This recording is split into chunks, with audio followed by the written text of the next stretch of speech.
রাইসিনা হিলের south block আর north ব্লকের প্রাচীন বিশাল ইমারতগুলো আজ আর কোনো সুরক্ষিত দুর্গ বলে মনে হচ্ছে না। মনে হচ্ছে এগুলো যেন এক একটি মৃত্যুপুরী। এই ভবনের শীতাতপ নিয়ন্ত্রিত অতি গোপনীয় একটি কক্ষে আজ এক অদ্ভুত এবং হিমশীতল নিস্তব্ধতা বিরাজ করছে। টেবিলের উপর রাখা আছে একটি পদত্যাগপত্র, ভারতের কেন্দ্রীয় শিক্ষামন্ত্রীর পদত্যাগপত্র।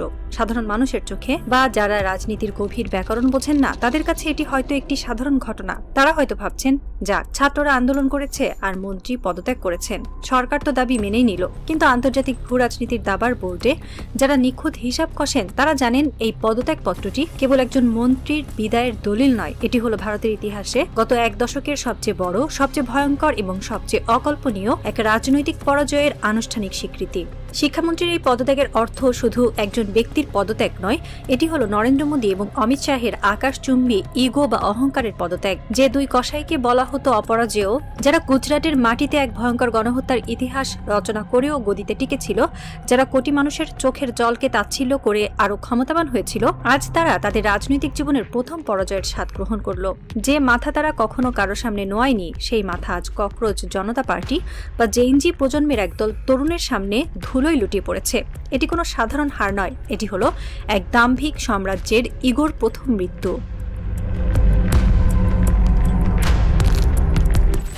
সাউথ ব্লকের কর্তারা কেন হঠাৎ করে এত বড় ছাড় দিলেন?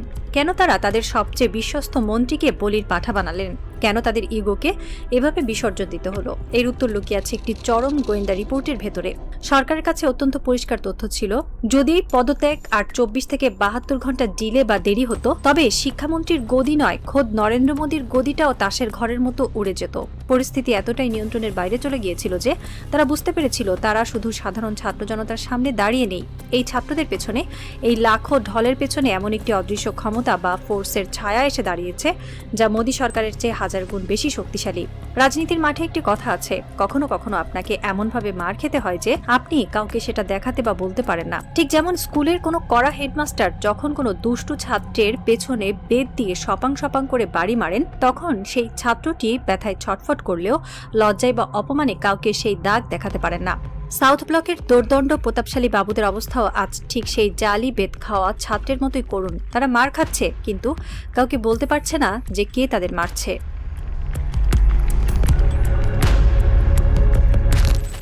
এই অদৃশ্য শক্তিটা কে? কার ভয়ে মোদী অমিত শাহের মতো বাঘা বাঘা নেতারা আজ কাঁপছেন? এর উত্তর খুঁজতে হলে আমাদের একটু আটলান্টিকের ওপারে হোয়াইট হাউসের দিকে তাকাতে হবে। একটু কল্পনা করুন তো, যদি স্বয়ং ডোনাল্ড ট্রাম্প তার সেই বিখ্যাত জালিবেত নিয়ে মোদী আর অমিত শাহের পেছনে সপাং সপাং করে পেটাতে শুরু করেন, তবে কি এদের উহ বলার কোনো ক্ষমতা আছে? একদমই নেই। কারণ ভারতের এই কট্টরপন্থী নেতাদের সমস্ত দুর্বল জায়গাগুলো আজ পশ্চিমা বিশ্বের, বিশেষ করে ট্রাম্প প্রশাসনের হাতের মুঠোয়। মোদী সরকার যখন আন্তর্জাতিক অঙ্গনে বিশ্বগুরুর সাজার নাটক করে, তখন পর্দার আড়ালে তারা কতটা নত যেন তার প্রমাণ ইতিহাসের পাতাতেই লেখা আছে। ভারত পাকিস্তান যুদ্ধের যে কোনো উত্তেজনায় ভারতকে সবসময় আমেরিকার দয়া ভিক্ষা করতে হয়। আর সবচেয়ে ভয়ঙ্কর এবং লজ্জাজনক বিষয়টি হলো আন্তর্জাতিক অঙ্গনের সেই কুখ্যাত এপস্টাইন ফাইলস। নেতানিয়াহু এবং ট্রাম্পকে সন্তুষ্ট করার জন্য, তাদের ইশারায় নাচার জন্য ভারতের এই নেতারা অতীতে এমন অনেক কাজ করেছেন যা আজ তাদের গলার ফাঁসে পরিণত হয়েছে। ট্রাম্প প্রশাসন যখন কোনো নির্দেশ দেয়, তখন সাউথ ব্লকের বাবুরা টু শব্দটি করার সাহস পান না, কারণ তারা জানেন আমেরিকা যদি একবার চোখ রাঙায়, তবে তাদের সেই মেকি অহংকারের সমস্ত নাটক এক নিমিষেই শেষ হয়ে যাবে। আন্তর্জাতিক কূটনীতিতে একটি অমোঘ সত্য আছে, আমেরিকা যখন কারো ওপর নারাজ হয়, তখন তার পতন পৃথিবীর কোনো শক্তি ঠেকাতে পারে না। আমরা দেখেছি বাংলাদেশের প্রবল পরাক্রমশালী স্বৈরাচারী শেখ হাসিনাকে যখন আমেরিকা রেড সিগন্যাল দিয়েছিল, তখন তিনি কিভাবে মাত্র ৪৫ মিনিটের নোটিশে দেশ ছেড়ে পালাতে বাধ্য হয়েছিলেন। শেখ হাসিনাও ভেবেছিলেন তিনি সব সামলে নেবেন, কিন্তু তিনি পারেননি। আজ নরেন্দ্র মোদীও পারবেন না, কারণ ডোনাল্ড ট্রাম্প এখন ভারতের উপর চরম মাত্রায় বিরক্ত বা আক্ষরিক অর্থেই বিলা হয়ে আছেন। ভারতের ডাবল গেম, কখনো রাশিয়ার সাথে, কখনো আমেরিকার সাথে। এই সুবিধাবাদী নীতি ট্রাম্প প্রশাসন আর সহ্য করতে রাজি নয়। আমেরিকা চাইছে দক্ষিণ এশিয়ায় ভারতের একচেটিয়া দাদাগিরি চিরতরে খতম করতে। আর এই কারণেই ভারতের ভেতরে যখন জেএনজি বা ককরোচ জনতা পার্টির তরুণরা রাস্তায় নেমেছে, তখন সেই আন্দোলনকে আড়াল থেকে একটি অদৃশ্য এবং অত্যন্ত শক্তিশালী সমর্থন দিচ্ছে পশ্চিমা বিশ্ব।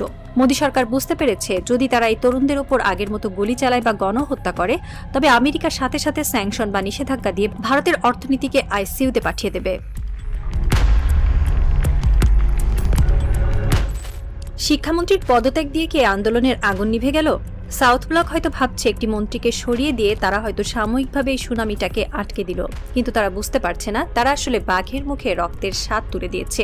শিক্ষামন্ত্রীর পদত্যাগ মানে এখানেই শেষ নয়, এটি কেবল একটি ট্রেইলার বা শুরু মাত্র। এই জেনজি প্রজন্ম যারা একদিন পুলিশের লাঠি আর টিয়ার গ্যাসকে তুচ্ছ করে রাজপথ দখল করেছিল, তারা বুঝে গেছে যে এই সরকার আসলে কাগজে বাঘ। তারা যখনই দেখবে মোদী সরকার কোনো ভুল করছে, ঠিক তখনই তারা আবার রাস্তায় নামবে। আর এতদিন ধরে ক্ষমতায় থাকা একটি অহংকারী সরকার ভুল ছাড়া থাকতে পারবে না, তারা ভুল করবেই। একবার যখন একটি জাতি তাদের ভয়কে জয় করে ফেলে, তখন তাদের আর কোনোভাবেই ঘরে আটকে রাখা যায় না। সরকার কোনো দুর্নীতি করলে, কোনো কালা কানুন পাশ করলে এই তরুণরা আবার যন্তর মন্তর, পাটনা বা কলকাতার রাজপথ কাঁপিয়ে তুলবে। ককরোচ জনতা পার্টির সাথে আজ সাধারণ জনতা সেই অদৃশ্য ক্ষমতা মিলে একটা ফোর্স তৈরি করেছে, যা মোদির চাইতে অনেক অনেক বেশি শক্তিশালী।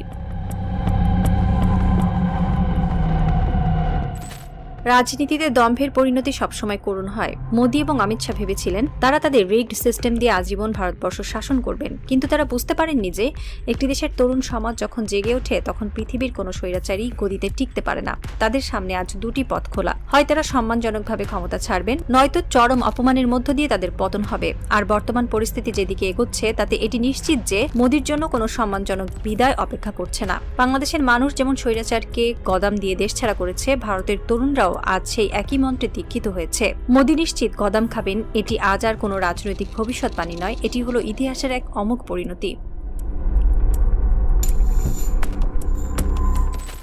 রাত শেষ হয়ে আসছে। দিল্লির রাইসিনা হিলে আজ হয়তো কারো চোখে ঘুম নেই। সাউথ ব্লকের শীতাতপ নিয়ন্ত্রিত ওয়ার রুমে বসে মোদীর নীতি নির্ধারকরা হয়তো সিসিটিভি ক্যামেরায় দেখছেন রাজপথের সেই রক্ত আর ভাঙা ব্যারিকেডের দৃশ্য। তাদের কপালে বিন্দু বিন্দু ঘাম জমছে। তারা হয়তো ভাবছেন শিক্ষামন্ত্রীকে সরিয়ে দিয়ে তারা হয়তো সাময়িকভাবে বেঁচে গেলেন, কিন্তু তারা বুঝতে পারছেন না যে তারা এমন একটি টাইম বোমার উপর বসে আছেন যার টাইমার অন হয়ে গেছে। একটি রাজনৈতিক এবং ভূকৌশলগত থ্রিলার আজ তার সবচেয়ে চরম এবং ক্লাইম্যাক্সে এসে দাঁড়িয়েছে। দাবার বোর্ডে ককরোচ জনতা পার্টি তাদের প্রথম কিস্তিমাতের চালটি অত্যন্ত নির্ভুলভাবে চেলে দিয়েছে, আর পর্দার আড়াল থেকে সেই অদৃশ্য শক্তি তাদের জালি বেথাতে প্রস্তুত হয়ে আছে। ঘড়ির কাঁটা এগোচ্ছে, সাসপেন্স এখন তুঙ্গে। এই তরুণ প্রজন্মের পারমাণবিক প্রতিরোধী আন্দোলন কি সত্যি ভারতের ইতিহাসে এক নতুন অধ্যায় লিখবে? ট্রাম্পের অদৃশ্য জালি বেতের ঘায়ে জর্জরিত মোদী সরকার কি পারবেন এই আসন্ন গণ অভ্যুত্থানের সাইক্লোন থেকে নিজের মসনদ বাঁচাতে, নাকি শেখ হাসিনার মতোই তাকেও কোনো এক মেঘলা দুপুরে ক্ষমতার দম্ভের রাজপ্রাসাদ ছেড়ে চিরতরে পালাতে হবে? অপেক্ষা কেবল সেই চূড়ান্ত বিস্ফোরণের। কারণ এই নতুন বিশ্বে স্বৈরাচারীরা হয়তো আমৃত্যু ক্ষমতায় থাকার স্বপ্ন দেখে, কিন্তু ইতিহাস তাদের সেই স্বপ্নকে রাজপথের ধুলোয় মিশিয়ে দিতে এক মুহূর্তও দ্বিধা করে না। মোদী হয়তো আজ কোনো মতে পার পেয়ে গেলেন, কিন্তু তার কপালে যে গদাম নিশ্চিত লেখা হয়ে গেছে তা আজ বিশ্বের প্রতিটি রাজনৈতিক বিশ্লেষকই দেখতে পাচ্ছেন। দাবার বোর্ডের শেষ চালটি দেওয়া হয়ে গেছে। খসে পড়া মুকুটের আর্তনাদ শোনার জন্য রাইসিনা হিল এখন নিঃশব্দে অপেক্ষা করছে এক প্রলয়ঙ্কারী সাইক্লোনের, যে সাইক্লোন ধুয়ে মুছে সাফ করে দেবে রিগড সিস্টেমের সমস্ত অহংকার।